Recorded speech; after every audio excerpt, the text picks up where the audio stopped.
So you wanna know who the hell is Mera?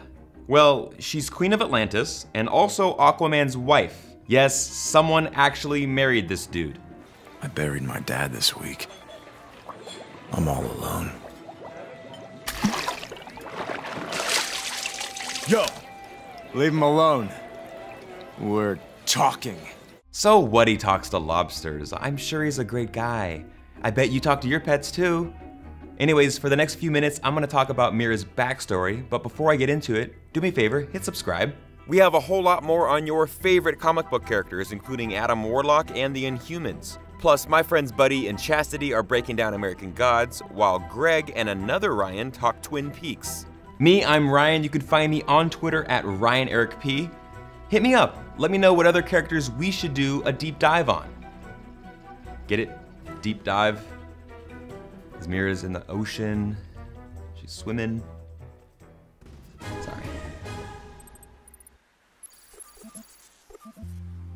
Like most DC characters, Mera's backstory has been written and rewritten a few times. Originally, she was queen of the kingdom Xebel, which is an underwater penal colony for Atlantean criminals and outcasts, also known as Dimension Aqua. As this story goes, she met Aquaman and Aqualad. Yeah, I didn't make that up. Aqualad was Aquaman's teenage sidekick. Anyways, she met these two while running, or should I say swimming, from the criminal who had taken her throne in Xebel. But in her new backstory, she is a princess, daughter of the king of Xebel, and was trained as an assassin from birth to kill Aquaman. Upon meeting him, she falls head over heels in love with him and decides to marry him because we know Aquaman is quite the ladies' man.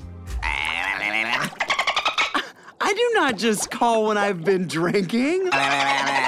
Mera and Aquaman have a baby, an Aqua baby, little Arthur Curry Jr., who happened to get killed by Black Manta. Mera blames Aquaman for this and literally tries to kill him, but he accidentally kills her while trying to defend himself. Oops. Don't worry, she actually wasn't dead. She pops out of the coffin and Aquaman cries like a little scaled shirt-wearing bitch boy that he is. The Johnsons! Oh no! So you'd think Mera's family life would get a little bit better from that point, but that's not the case. See, she and Aquaman get back together, and then her little sister Siren shows up to kill her husband. Then her ex-fiancé, the current king of Xebel, tries to kill them upon Mera's return to her homeland. Aquaman dies, and Mera is forced to fight the risen corpses of her sister Siren, Aqualad, Aquaman, and her infant son when he is brought back to life as a Black Lantern. Pretty traumatic, right?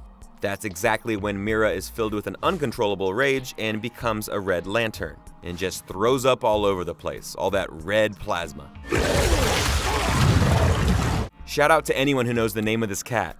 Mera has all the powers you would expect from an underwater comic book character, like obviously being able to breathe underwater.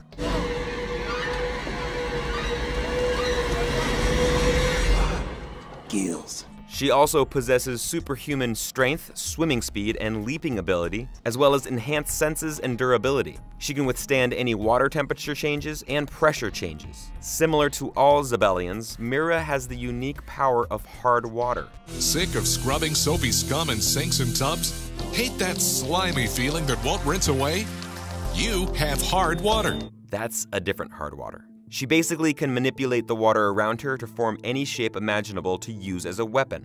In addition to this, she is an expertly trained assassin and was taught hand-to-hand combat by her father.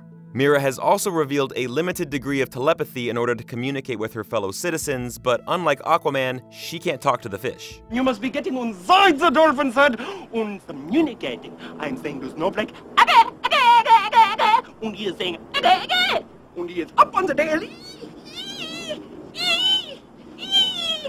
We'll get to see Mera in 2017's Justice League and even more so in 2018's Aquaman, and we'll also get a closer look at that complex relationship she has with her King of the Seven Seas. According to Aquaman director James Wan, quote, "It starts off initially with them not quite clicking with each other, but then as the story progresses, as they learn to try and work together, they get closer and closer. Watching love prevail between these two characters will be pretty amazing," end quote.